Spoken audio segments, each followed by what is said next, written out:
Hi, everybody. I'm Dale Wilman from the Resilience Media Journalism Project at the Columbia University's Earth Institute. And I'm really glad to have you all here.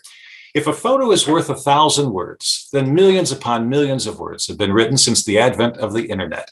Image searches have helped journalists in countless ways. Images can take people to the places you're writing about. They can document an investigation. They can bring us joy, and they can bring us sorrow. But one thing archival photos found online haven't been able to do is to show us the now. For the past year, journalists, like so many other people, have been stuck at home. Field reporting is almost non-existent in many places, and getting real-time images has been difficult, if not sometimes impossible. But finding the right image is at times critical to our work. Today, we'll learn how to access current satellite images, and we'll talk about best practices for using those images we find. Dan Hammer is co-founder of the Earth Genome and a former senior policy advisor in the Obama White House. He's a mathematician with a PhD in environmental economics. He's done a huge amount of wicked cool stuff, but now he runs Earthwise Media, which bills itself as a creative agency for the environment. Ed Boyd is a quantum physicist, which in itself is also wicked cool. He's also the lead scientist at Earthwise Media, where he runs satellite-based investigations for environmental and human rights reporting. His work includes the Reuters exposé's Amazon Gold Rush, the Threatened Tribe on the illegal mining in Yanomami indigenous territory, and tracking China's Muslim Gulag on the Uyghur and Kazakh internment camps in Xinjiang. Previously, he was an associate professor of physics at St. Mary's College of California and a NASA researcher. I'm excited to have you both with us. Dan and Ed will offer a presentation, and then we'll have a lot of time left for questions, so please put your questions in the comments section. Dan and Ed, take it away. Great, thank you. I'm going to get started here, and I'm going to share my screen first.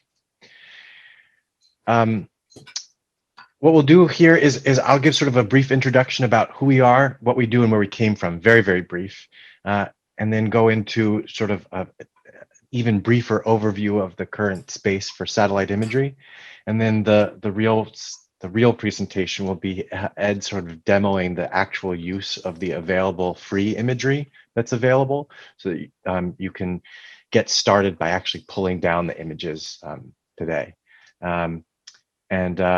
Altogether, that shouldn't take too long. I will go through an example of what it looks like when all of those images come together for a final investigative piece online. And then we're looking forward to questions.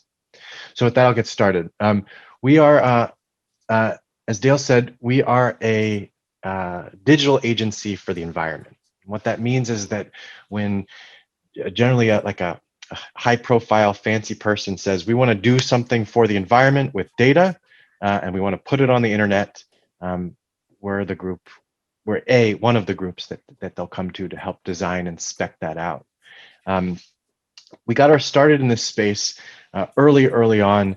The first project that I had worked on was something called Global Forest Watch. I built the first few versions of the site to track deforestation from satellite imagery. It started around 2009 and ultimately ended up at the World Resources Institute, where it continues today. This is where it really, some of the principles that Ed and I had founded Earthrise Media on got started was this chart. This is a chart of the Google logs, the visitor logs of Global Forest Watch over the course of about 3 years. Every day, about 1,500 to 2,000 people over this 3-year period would come to Global Forest Watch. But that sort of steady beat was punctuated by these incredible spikes in usage, up to 25,000 people in a single day. When an environmental reporter used the data in the service of reporting on an environmental or humanitarian event around deforestation. So basically to contextualize the way in which the pixels would light up on the screen. And so over the course of a few years after Trump was elected, we've really leaned into this interaction, trying to close the loop between the data and the people who can make sense of it, mainly you guys. We didn't know very much about environmental journalism. We sat in and audited James Fahn's environmental journalism class at Berkeley pre-COVID, which was pretty fun. But we're pretty new to this space. But what we know very well is satellite imagery and other environmental data sets and how to visualize them in compelling ways. When we did this, we worked with a bunch of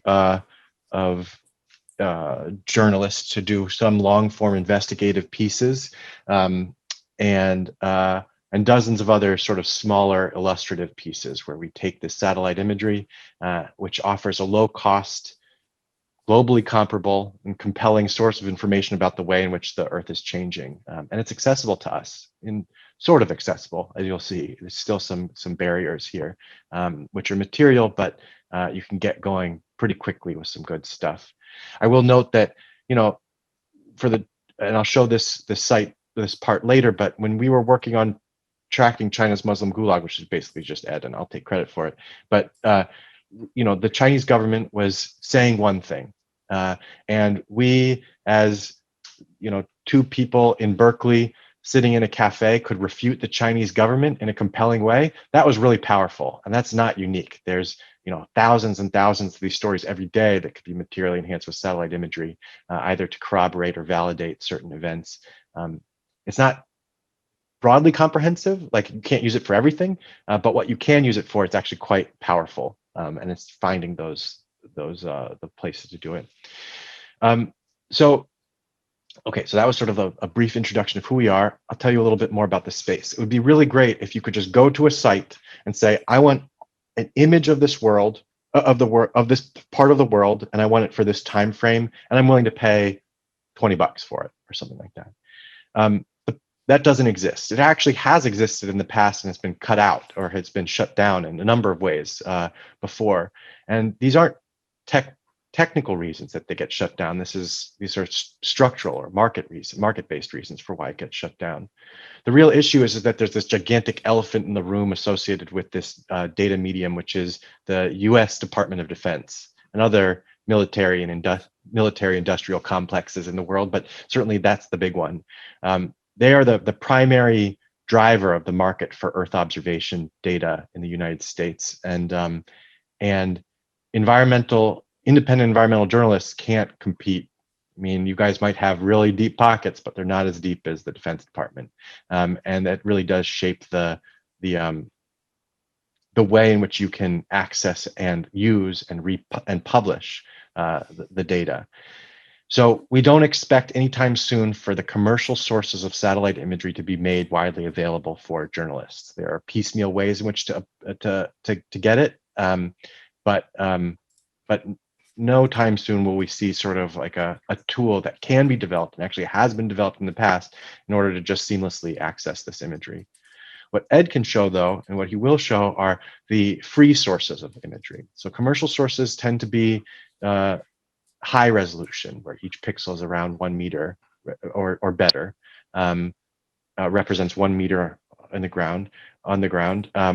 But there are plenty of sources that are lower resolution, but can still sort of track and illustrate landscape level change. So Ed, you want to take it from here? I'll stop sharing my screen. Okay, I have one slide, and then may the fates be with me. I'm going to try to do something live on the internet and hope that it goes well. It's not going to go well, but it never goes well. But just a few more words of introduction before I get into some demos for you. And I guess just hello before I go any further, and thank you, Dale, for having us here. It's a pleasure and a privilege to talk to you all. So Dan talked a little bit about some of the challenges of working with this medium, and I think like it is challenging. And you imagine like you started to see some photographs appearing in journalism. You thought, oh, maybe I'll go out and get a camera. I'd like to try that. And you could imagine that it would take you a few tries before you got that camera working and were able to capture sort of important, essential, the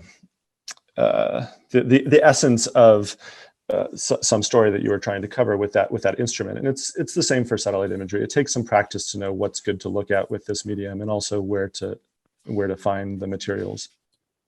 And I'll just to give you one peg to hang your hat on that front of like what to look at with satellite imagery. Satellite imagery, one thing it's very good at is change. It's partly because it's a resource that actually goes back in time, whereas you can always send if some events happen in the world, you can send out a photojournalist, or you can send out a drone. But if you want to see what happened before, then this is a nice way to be able to do that. It's an archive as well as a picture of the present state of the world, and also by illustrating change, it shows up often in striking ways that allows viewers who may still be unfamiliar with the medium and how to read a satellite image. It allows them a way in to sort of make sense of what's happening. But what I really want to talk about, the main thrust here, is like how to get your hands on this material. And because there's not a one-stop shop, you kind of need to know where to look, and that where to look depends on what you're trying to visualize and some of its properties. So you might need to know how far back in time that particular archive goes, how often that imagery is updated, and then most of all, and that's now I'm on to this slide that you're looking at, is the question of scale. And so if say for instance you want to look at an automobile for whatever reason, to be able to actually identify it as a car, you need at least say 6 pixels across the width and maybe 10 on its length, and then you can start to see like features like a windshield, and you can probably tell it's an SUV versus a sedan. Maybe in the best case, you can see it's a blue Toyota Corolla from a satellite. But those pixels, each pixel needs to be less than a meter. The ground area that it covers needs to be less than a meter across, and so that's a question of what we call resolution of the imagery. And this is kind of where the space splits.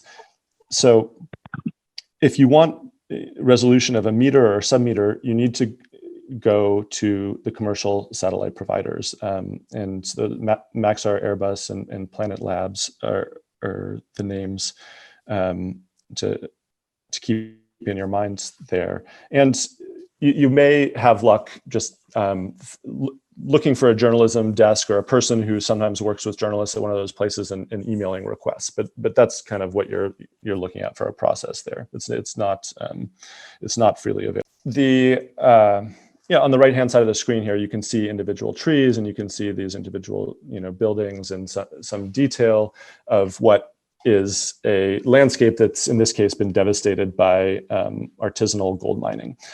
And I'm going to use this as just a working example for us as we step forward through here. And this is in the Peruvian Amazon. If you're interested in showing sort of like the broader effects of this process, then you can do with fewer pixels. And you don't want to pay for more data than you need, and you don't want to wrestle with more data than you need. It becomes unwieldy. And so on the left-hand side of the screen, what we're doing is we're looking zoomed out at sort of the same area, but more of a landscape view. If you can follow my cursor, what you see here is a town that's actually made up of hundreds or maybe even thousands of dwellings. Those are like, this is built up in the last couple of decades around the mining here. So they're relatively hastily put together houses. But that gives you a sense of the scale that we're looking at. And at this scale, then you can start thinking about sort of resolutions of 10 to 15 meters per pixel. And in that case, you have open source options. Okay. And so you see, just to point out here, this artisanal mining process, basically what's happening here, it's artisanal in the sense that it's carried on. The basic process is carried on by individuals or small groups of people using hand tools or small machines. This is not like, these are not large, industrial machines or mining operations. But the basic process involves first chopping down the forest, pumping water through the soil, the underlying soils, to liberate the minerals, and then putting it down a sluice to collect the sediments, mixing that with mercury to amalgamate the gold, burning off the mercury to liberate the gold, and then the mercury ends up in the environment, and you get these these essentially toxic waste pools where you once had rainforest. It's a really atrocious and destructive process. And this is what it looks like, from above at big scale. So I hope that the basic take-home point here is that we've got, at sort of landscape scale, you have some open source possibilities from the public space agencies. Sentinel-2 is a program of the European Space Agency, and Landsat is a program of NASA. I'm going to show you in short order how to get your hands on Sentinel-2 imagery. And if you want to see, closer up, then you have to go to the commercial providers, but sort of by hook or by crook, find a way to get your hands on the imagery. I will give you one example that's relevant for the US only, which is aerial imagery from the National Agriculture Imagery Program that is of similar resolution. And so those are the two things. I'm going to show you Sentinel-2 and then the NAIP imagery that's available in the United States. Okay, so onward. And this is where we are going to start to go in real time and hope for the best. So there are various ways to access Sentinel-2 imagery. The most user-friendly one that I know is called EO Browser. So I'm just going to search for EO Browser here in my search bar. Here it is, EO Browser from Sentinel Hub. I click through, and this is sort of their landing page. Sentinel Hub is a private satellite analytics company that works with the European Space Agency, and one of their remits is to make Sentinel imagery more accessible. I just want to point out here down at bottom, they have nicely accessible the license for use. This is, it's a Creative Commons license. You just have to cite the Sentinel program and Sentinel Hub EO Browser, and then you can publish the stuff that I'm going to show you in just a second.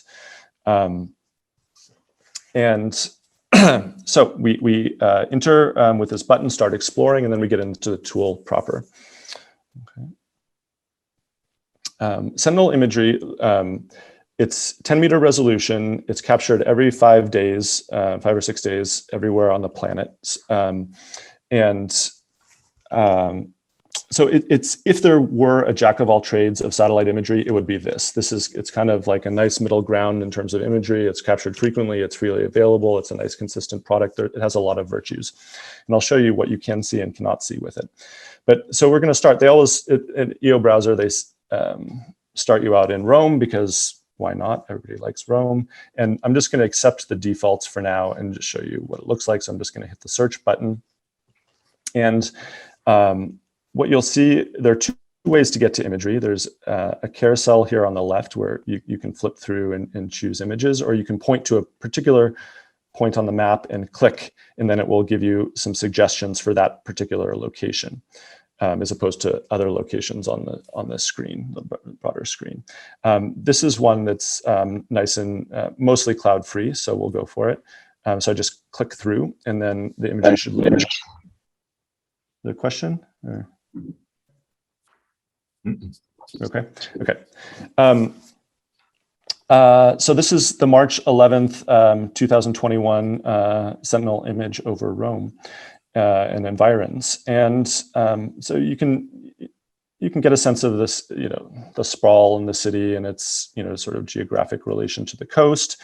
Let's zoom in a little bit and, see what we can see, and also the limits of what we can see with this tool.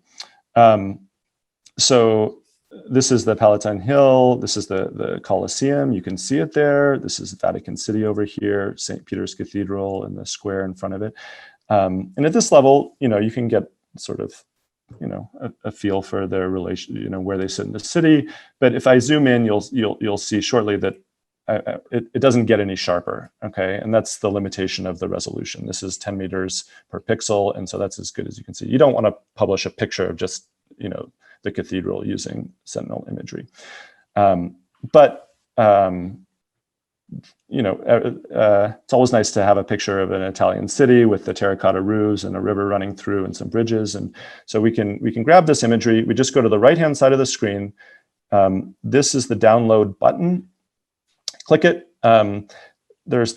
You can be a little bit fancier with this, but the basic option is fine. I'm going to turn off the captions, turn off the map overlays so we get a clean image, and hit download. Then there, my downloads button folder is a Sentinel image of Rome. It's that easy. So that's the real nice thing about EO browser is it was a handful of clicks you can get to an image and that you can use. So let me get out of here. And now what I want to do is show you how to find those mines in Peru and show you a little bit more of the functionality of this service. So I'm going to go back to the search to clear out the imagery of Rome. And I'm just doing regular map scrolling stuff here over to the area in Peru where I know this mining activity is happening. This is a big and well-known example, but it's striking on the imagery and good for demonstration purposes. So it's somewhere around here in the southern Peruvian Amazon.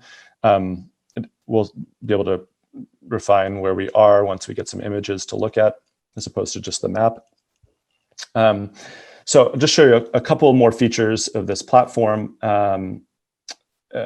Advanced search. We'll turn that on. This is not too advanced. It just allows you to control the cloud cover. So this is the Amazon basin generally is quite cloudy.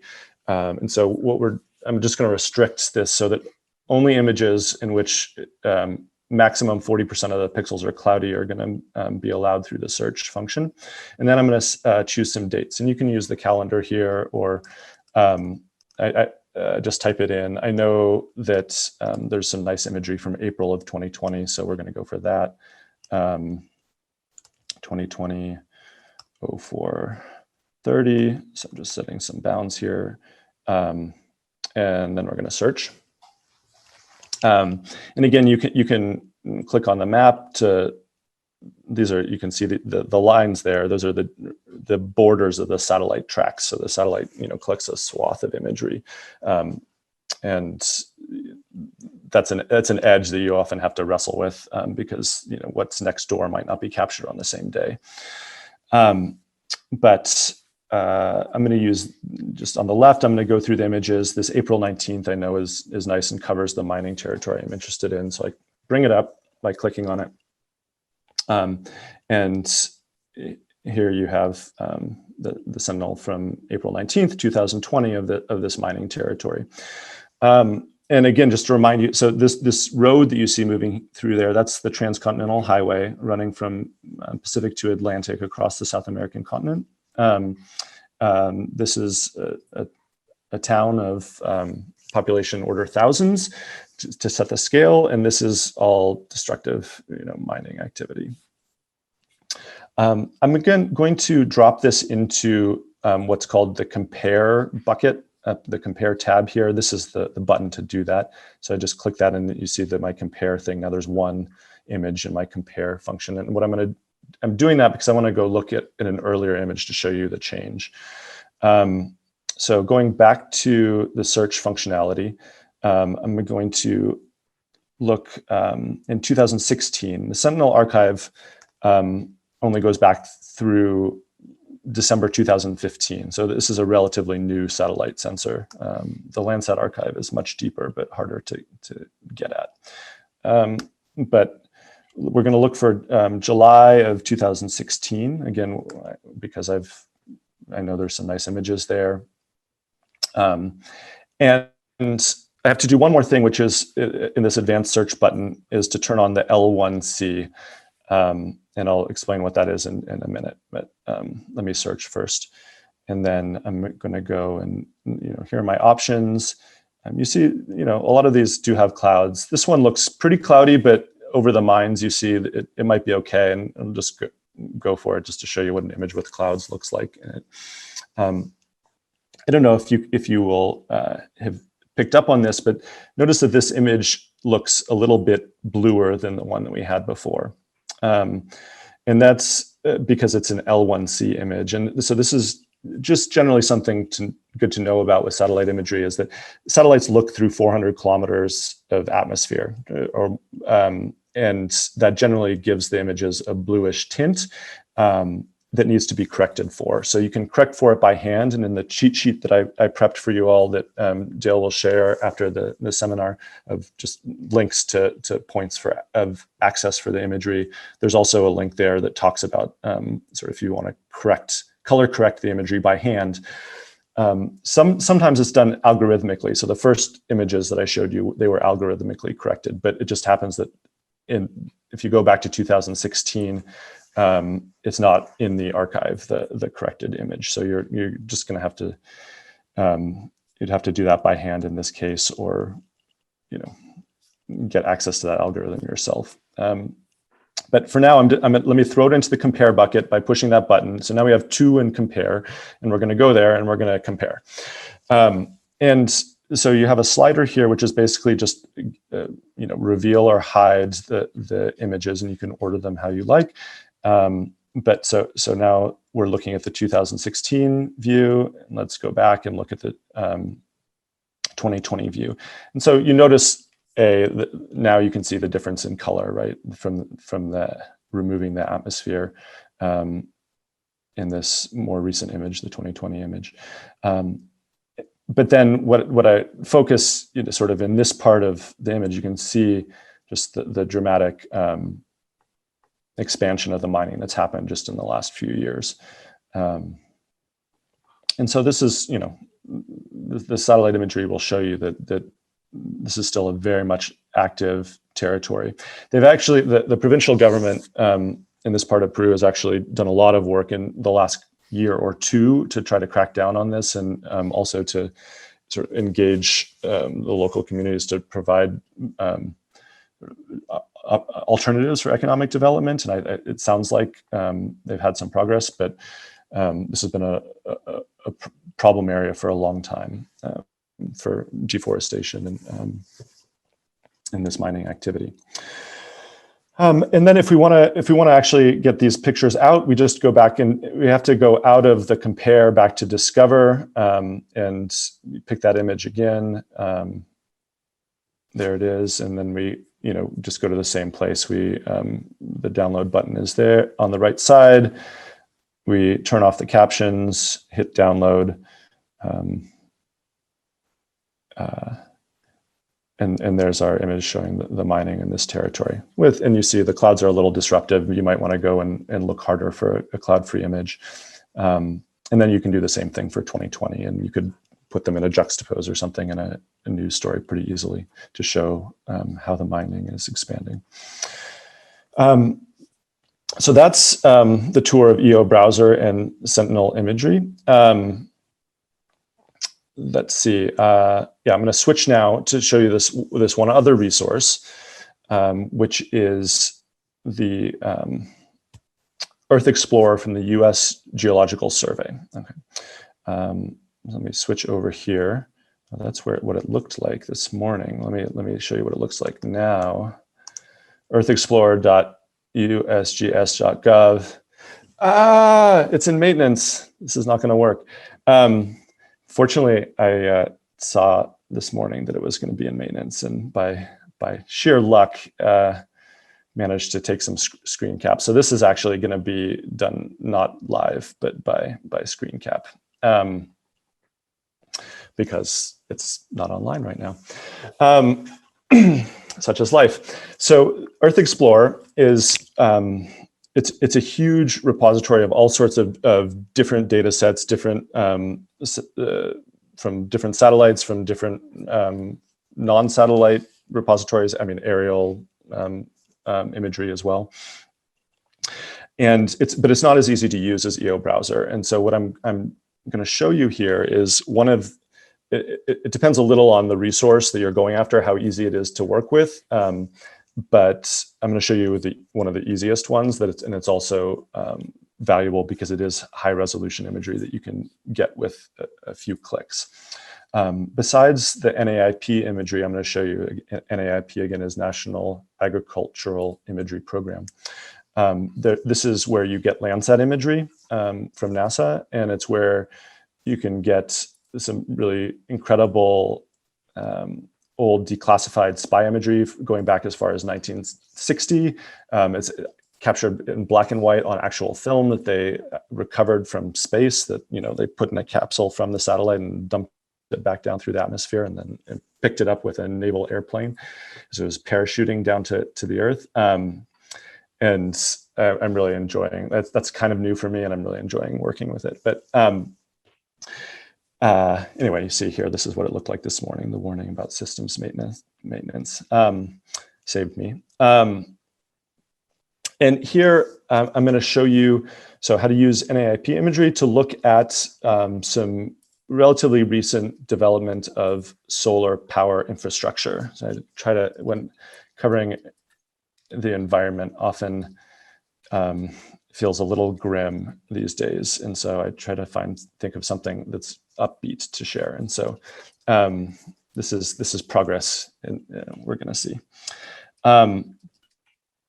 So I have recentered this map, but we're near Las Vegas. That's the Las Vegas metropolitan area and the California-Nevada border. This is just a sort of a search map,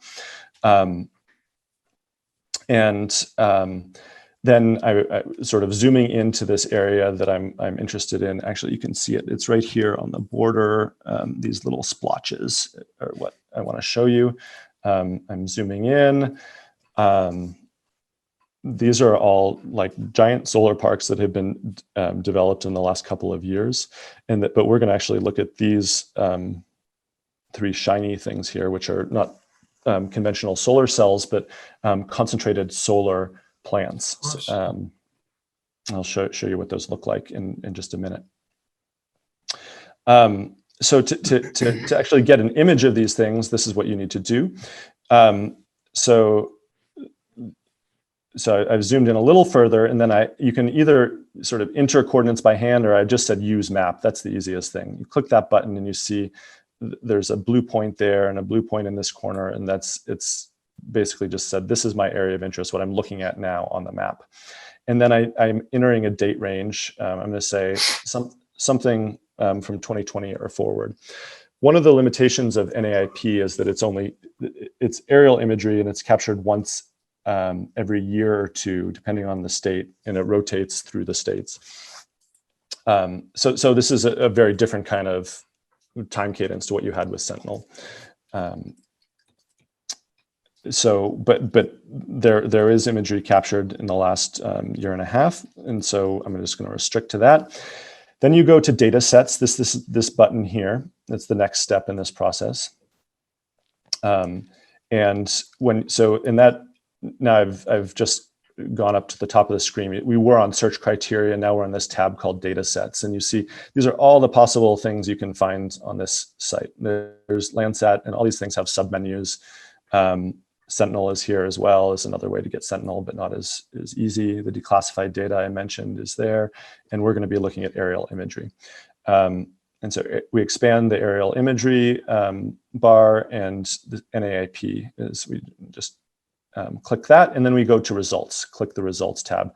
You can restrict further by going to additional criteria, but we don't need to. And when you get to results, this is what you get. So all the NAIP images that intersect with this area of interest that I've got on the map and are from January 1st, 2020 and forward. And then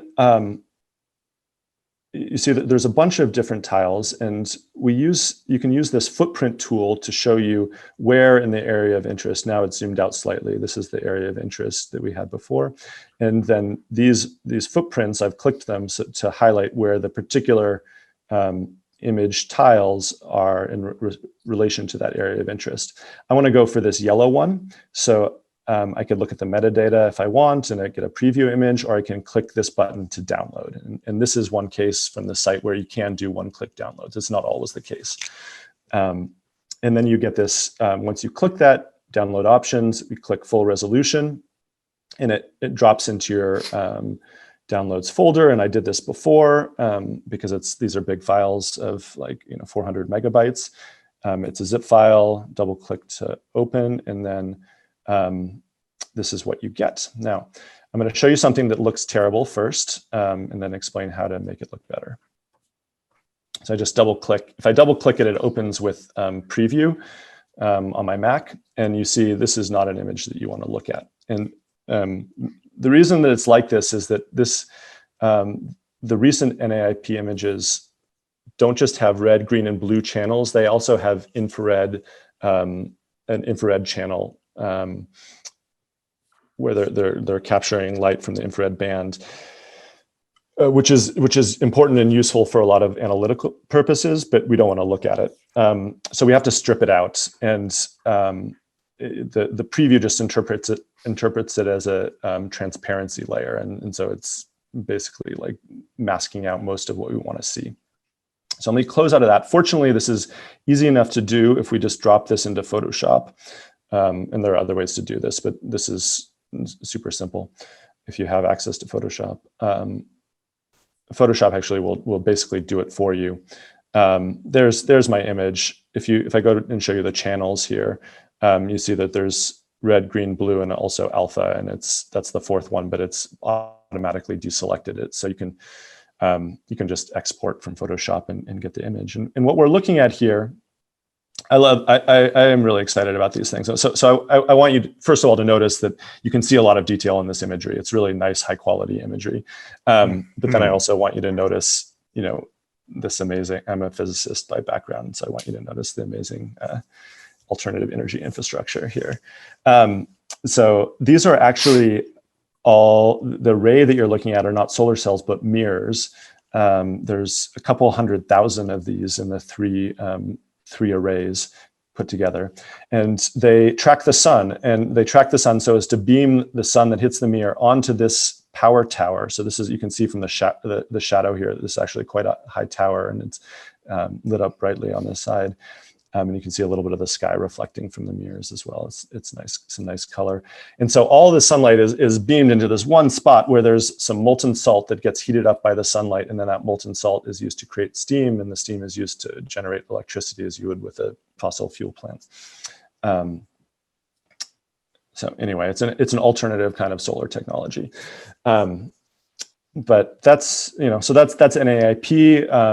You can, if you want to see, again, building level details or even finer details like, mirrors on the ground or cars or individual bushes, then this is a nice thing to go for. But because it only comes so infrequently, it's good for like, context setting. If I want to, it's not as good for illustrating change, or if you want to do change you'd be thinking about long-term change to use this resource. It's not going to help you if something happened last week and you want to get a picture of it. Then you need to go elsewhere. You need to go to Sentinel if mid-resolution will suffice, or you need to go to one of the commercial providers and look for high-resolution imagery.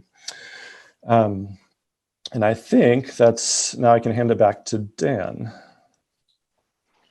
Great. I wanted to, are you able to see my screen now? Yes. I was planning to do one thing, but I think it'd be nice to have a tweet-worthy thing for you guys to leave with right now, which is, check this out, Suez Canal. And I'm going to search for Sentinel, and I'm going to, back to search. I'm only going to do it for the last couple days here. Search. I'm going to get this image. I'm going to visualize it. I'm going to go to true color. I'm going to zoom in to the Suez Canal. And there's that ship, which is cool. And then you can also do false color to show it, there's different, band algebra to maybe sharpen it up somehow or whatever. But at least you can validate that this isn't just liberal media faking news right now. another thing here is like once you do pull in the imagery, there's different things that you can do with it. You can either look at it over time, you can have high resolution imagery, as Ed says, for context setting, or you can do analysis on it. This particular story that Ed had worked on does all three, which is cool. So this is the analysis where you take the imagery, you get the footprints of buildings through either manual toil or computer vision, and you do it for all of them, for all particular facilities. So this is the analysis side. We don't need to go into what this and analyzing right now. This is using the high repeat, relatively low resolution to show change. It's another view. And then finally, this is the context setting. It's, just looking in detail at the facilities where the Muslim minorities are being interned. So with that, that was a long presentation, but we're done. Wow, that's amazing stuff. I have a few questions that I'd like to throw out. I'm looking in chat. I'm not seeing. Whoops, we've got maybe a couple things coming in here. So let me see. Nope, nothing come in yet. So I've got a few things I would throw out. You sort of addressed one, and that was those other bands, the false color, the moisture index. What is moisture index, and what does that show, and how's that useful in this sort of context? And NDWI, NDSI, SWIR, these are all different bandwidths, I guess, of light, so you can show different things with that. I'll start. SWIR is a different bandwidth, shortwave infrared. So that's a single band. The other ones are like NDSI, NDWI, NDVI are normalized difference, either vegetation, snow, or water indices. So these are supposed to show with higher values pixels that have a certain type of reflectance, or a certain type of reflectance that's associated with a particular phenomenon, like vegetation, where forests will register with high NDVI values, whereas asphalt will not, or water will not. So that would be a value to environmental journalists, perhaps, who are looking at some specific aspect of the environment. Yeah. So it's good they should play around with that. It's like an analytical annotation, like if it shows a particular thing that you're interested, a particular phenomenon that you're interested in. Ed does more detailed stuff. So for example, with Climate Central, and I saw someone from Climate Central, or maybe just tweeted it out, the link to this thing. Ed has been working with them on sort of tracking the patterns of when leaves return to the northeast over time. And so that's sort of making much more use of an average and continuous measure of NDVI over a region. And that's much more analytical, but also making use of those sort of like spectral signatures. I don't know, Ed, if you have anything else to talk about. Well, it's good to know those are out there and that they can play with those. I'm sorry, go ahead. No, I was going to try to dig up some work, just showing you a use case of like NDWI to highlight water in a scene. But the only thing I came up with quickly was something that's not published, and I get in trouble with my partner if I started sharing it. So that's all. I mean, it's okay. These are good ways to pick out, make certain features more salient. But they require a little bit of like, sort of processing know-how. But those members who might have that knowledge can use that. So yeah. On the EO browser, it also listed different satellites, Landsat, some other things, but you didn't use those. Is that a way to access those? That is a great question. I personally don't use EO browser very much. But the potential is there to access other imagery that people might be able to. Yeah, Sentinel Hub does. I do. That sounds right. That they also support some Landsat, probably okay. Landsat 8, which is the sort of the most recent Landsat sensors from 2013 forward. I was impressed that you were able to download a TIFF file. So it's a pretty massive file, which gives you some ability to adjust and clarify. So that's for that one download. That's 400 megabyte downloads. a good sized download. So have you used that? And for instance, in the Uyghur project, which satellite did you use for that very close up, really sharp image? That was from Airbus. So that's Okay. from one of the commercial providers. Okay, so Rai has a question, and Dan, you've been going back and forth in chat with that. Do you want to pick up on that and talk about that? Yeah, sure. So the first project that I'd worked on, I just briefly referenced this, was called Global Forest Watch. So sometimes there are projects that take satellite imagery and try to focus really into a particular index, like Dale had said. So this is basically NDVI with some fanciness on top of it for different data sets. And someone in the chat also had referenced one of our partners that we'd put Matt Hansen's data set in there as well. And that's what I'm visualizing right now. So there's two ways in which to engage with this. One is, looking at, I'm going to turn off tree cover gain. So this is pink pixels indicate tree cover loss over a certain period of time. So you can watch how, it has happened in the north. But what's more interesting might be the analysis. So, you can draw a particular shape to get, like a time series of, and this is highly processed satellite imagery. So this is now getting away from spectral bands. This is getting into like a conceptual, a human readable conceptual analysis of those bands, which is where forests have been lost. But there are those things also for water. There's project for water. We're excited about one, and everyone should write all the stories about this, about plastics. So Global Plastic Watch, which is identifying plastic aggregations from satellite imagery, which will come out relatively soon. But I would use for Global Forest Watch, the cool thing here is that they have also added this, and this is well after my time here, they've added this feature to be able to preview available satellite imagery from like Landsat or something. So let me turn off some of these other layers. And so this is just what it looks like on, this is what it looks like right now using Landsat imagery. But if you actually wanted to work with this and publish stuff using Landsat imagery, I wouldn't use Landsat imagery. I would use what Ed showed, which is Sentinel-2 through EO browser. It's better and it's more easily accessible, I think. So does that answer? Well, we can check with Ryan and see, but how easy is it to do those time lapse, the images like you had with the camp, the Uyghur camp, and how it grew over time? How easy is it to construct that? You're taking all those different images and just putting them into a video timeline?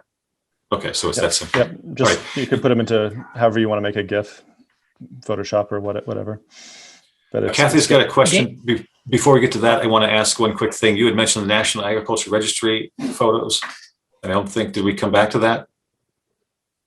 That's the second resource that I showed Dale, was the NAIP is the National Agriculture Imagery Program. Okay.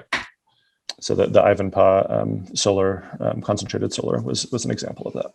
Okay, it was Mark, I'm sorry, it was Mark, who was asking about ways to monitor wetlands and land loss and gain in Louisiana coastal areas as sea rise and coastal restoration takes place. Oh, Ed's gone deep into this one. You should just take what he assembled for that. If it's complex, I can connect you with Mark. I'd be happy to talk offline, but I'd just say that Sentinel is a good resource for that if you're interested in wetlands change is eminently visible. I found some luck using the infrared band in Sentinel to really makes the wetlands pop out against the water. Also, I just, whenever this topic comes up, I think back to the ProPublica and NOLA work on called Losing Ground, which was a sort of a big. Was that yours, Mark? No, it wasn't. Okay. Yeah. So it was a big study of loss and displacement and coming displacement in the communities down there. That really is like one of my sort of like flagship examples for integrating graphics and satellite data and storytelling. So Losing Ground, it's really nice piece. Okay, Mark, if you like, I can connect you guys too, so you can have some offline to go through that more. Mark always asks more difficult questions here. So, Kathy is talking about tracking different energy activities in Ohio, such as growth in solar farms, fracking rigs, coal sites that still aren't remediated, that sort of thing. And I'm curious because this almost sounds like a multi-layered project. I would imagine you need to get databases, Kathy, or something that might show where these are, unless you know generally where to look. And then what about the imagery? Right. I have some ideas of different parts of the state. And, I'd like to kind of compare, and it would be a series of different stories, but, we've got people that are complaining about, we don't want wind and solar because this will change the entire nature of our community. And it would be sort of neat to have something showing, there were farms there before, there's still farms there, or, there's this before, there's still that there, and then showing like maybe, in the fracking area, how much has been disturbed and what sorts of changes are there in another part of the state to try to bring the contrast. But, if I go too small, I'm not sure I'm seeing anything. If I go too big, then it's just like, who wants a map of Northeast Ohio? It doesn't do you any good, right? So I'm trying to get some guidance on how you would go about trying to structure that to do it with some of the free imagery. I would start with Sentinel again. I think that's it's a good compromise between those concerns of showing enough detail to make it interesting, but you can look at big enough scale to see, it certainly like the development of a solar park, but also with I keep trying to do work with fracking wells, and I think like for me the interest is in like the pattern of like showing many of them spreading across the landscape. Let me just show you if I can quickly. I could just do it like with Google Maps actually. 2 seconds. Not Odessa, Ukraine. I'm going to do Odessa, Texas here. Okay, sorry, I'm going to share. There. This isn't going to show you the change through time, but this is just the Google Maps satellite base layer. All these dots you see here are fracking well sites, and if you zoom out, you can see like Odessa this is a giant city, right? And they just go on and on and on across the landscape as you move, and it's really like extensive and exhaustive, and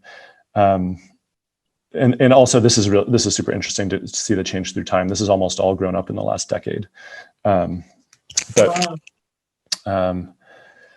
now there's mixed. It's interesting too because there's mixed wind in there. So I haven't looked at Ohio in particular, but I do think that showing the growth of these industries is interesting. So it's Southeast Ohio.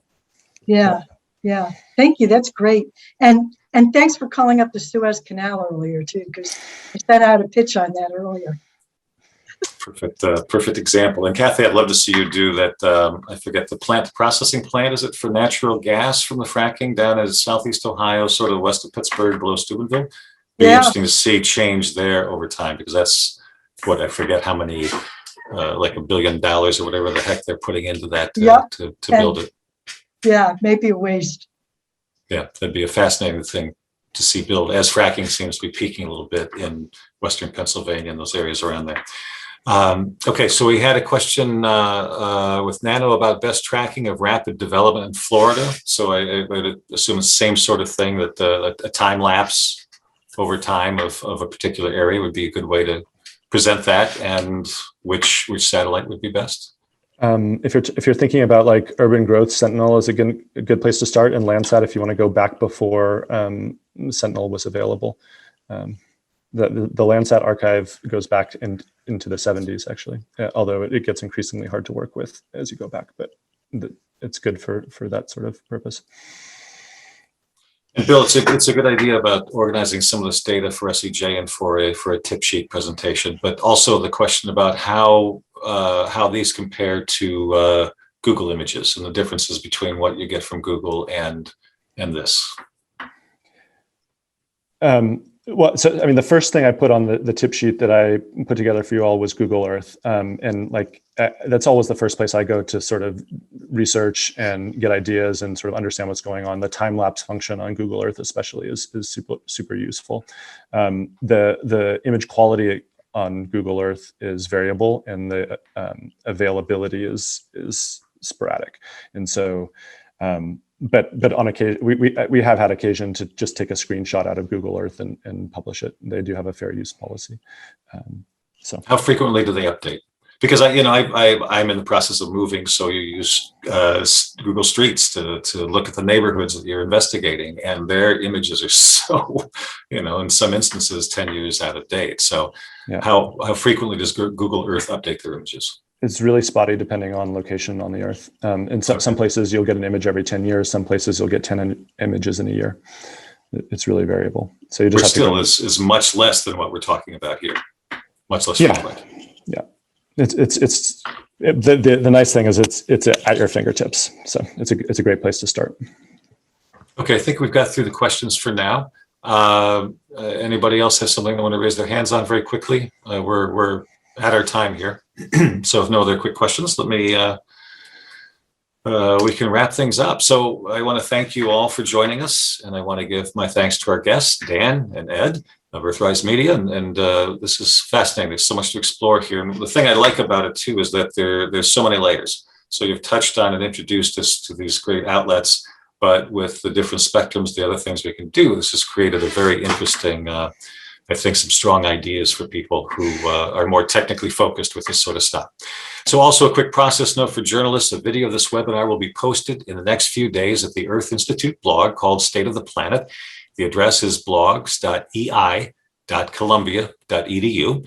Along with the video, I'll include a blog post, and there will be links to resources along with story ideas you can use to begin your coverage of this. I hope you'll check it out and also look at the other videos that make up the Resilience Media Project. The Resilience Media Project is a part of Andy Revkin's initiative at the Earth Institute called Sustain What. Sustain What is a global conversation focused on identifying concrete solutions to the complicated challenges of humanity today. Our primary focus is on making sense of the changes impacting our Earth and biological systems. In light of the outbreak of COVID-19, the main focus of our sessions is on mitigating the unfolding societal disruption and devastation driven by this pandemic and teaching journalists how to better respond to these issues. At the same time, we're also focusing on ways to build more resilient, inclusive, and sustainable communities in the years ahead. You can check out Andy's program as well as mine at the Earth Institute website. Again, my thanks to our guests and to you for joining us, and I look forward to seeing you again at a future program. Thanks, everybody.